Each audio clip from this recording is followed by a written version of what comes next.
নমস্কার, আপনারা দেখছেন রঞ্জন ব্লগ। আজকে আমি আপনাদের এমন একটা গল্প বলতে চলেছি, সেই গল্পে আপনি পাবেন চাকরিতে ইন্টারভিউ সংক্রান্ত কিছু বিষয় এবং চাকরিতে সিলেক্টেড হওয়া এবং চাকরিরত অবস্থায় কি করে কর্মজীবনে সাফল্য পাওয়া এই বিষয়ে। গল্পটা বাস্তব, কিন্তু আমি গল্পের ধাঁচে বলছি যাতে আপনারা ভালোভাবে বুঝতে পারেন। একটি নামী সংস্থা বা নামী কোম্পানি তার একটা নতুন ডিজাইনের প্রোডাক্ট বের করেছে, তার জন্য একটা ভালো সেলসম্যান লাগবে। সেই জন্য কোম্পানিটা একটা বিজ্ঞাপনে বা খবরের কাগজে বিজ্ঞাপন দিল।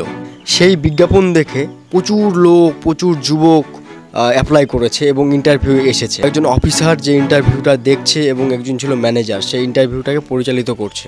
সেই ইন্টারভিউর অফিসার ম্যানেজার বলল, কি সব লোক ডেকেছেন না আপনি ইন্টারভিউর জন্য। অফিসারের কথায় ম্যানেজারটি একটু অপমানিত বোধ করলো। ইন্টারভিউ নেওয়া রানিং চলছে। একটি যুবক ইন্টারভিউ এসে কোম্পানি অফিসারের সাথে কথা বলতে লাগলো এবং সেই কথাগুলো কোম্পানি অফিসারের মোটেই ভালো লাগেনি। সেই কোম্পানি অফিসারটা ভাবছে আর যাকেই নেই না কেন এই যুবকটিকে একদম এই কাজে নেওয়া যাবে না। কিন্তু যুবকটির কাজ অবশ্যই দরকার, এমন কোনো কাজ সে করতে চায়, জীবনে কিছু করতে চায়। যুবকটির মনে অনেক খিদা ছিল। যুবকটি কাজ করার জন্য নাছোড় বাঁধা হয়ে পড়েছে। অফিসারটিও তাকে বলছে যে তোমাকে কাজে নেওয়া হবে না, এবং যুবকটি সাহস করে তাকে কাজে না নেওয়ার কারণটা জানতে চাইলো। অফিসারটা বলল, তোমার কথা বলার ভঙ্গি ভালো নয় এবং তোমার ড্রেস পোশাকও গাইয়াদের মতো। এবং উত্তরে যুবকটি বলল, আপনি আমাকে একবার সুযোগ দিয়ে দেখুন, আমি কথা দিচ্ছি আপনার কোম্পানির প্রোডাক্ট 3 গুণ বিক্রির সম্ভাবনা বাড়িয়ে তুলব। এত কথার পরে কোম্পানির অফিসারটি তাকে একটা সুযোগ দিয়েই দেখলো। এখন ছেলেটার কাজ করতে হবে। পরের দিন সকাল থেকে তার কাজের রুটিন শুনে প্ল্যানিং অনুসারে কাজ করতে শুরু করলো এবং এত পরিশ্রম করছে। স্টোরে যে সমস্ত কাস্টমাররা আসছে তাদেরকে ফিরিয়ে দিচ্ছে না, কিছু না কিছু দিচ্ছেই। ছেলেটির কথার ভিতরে এমন কিছু জাদু ছিল যে কথার দ্বারা কাস্টমাররা না বলতে পারতো না, কিছু না কিছু নিয়েই যেত।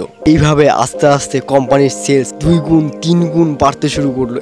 যে জায়গাটিতে ছেলেটি চাকরি করছে সেই জায়গার সেলস এত পরিমাণ বাড়ছে দেখে কোম্পানির অনার মানে মালিক নিজে সেই জায়গায় এসে দেখলো এখানে কে কি এমন কাজ করছে, কিভাবে কাজ করছে এই কৌশল জানার জন্য। মালিকটি দূর থেকে দেখছে যে ছেলেটি কি ধরনের কাজ করে, কিভাবে একটা কাস্টমারকে স্যাটিসফাই করে বা একটা কাস্টমারকে মাল বিক্রি করে। একটা কাস্টমারের সাথে গল্প করছে। প্রথমে সেই কাস্টমারটিকে একটা বাস্কেট বিক্রি করলো, তারপর চশমা বিক্রি করলো, তারপরে আবার শু বিক্রি করলো। কাস্টমারটা জিনিসগুলো কিনে চলে গেল। তারপর মালিকটা সেই যুবকটিকে বলল, তুমি কি করে এত সুন্দরভাবে বিক্রি করতে পারছো, একটা কাস্টমারকে এতগুলো প্রোডাক্ট বিক্রি করতে পারছো। সে তো শুধু দুধ আর ডিম নিতে এসেছিল। আমি তার চিন্তা ভাবনা অনুযায়ী বুঝতে পারলাম তার স্ত্রী তার বাড়িতে নেই, এখন সে নিজেই কিছু রান্না করতে চায়।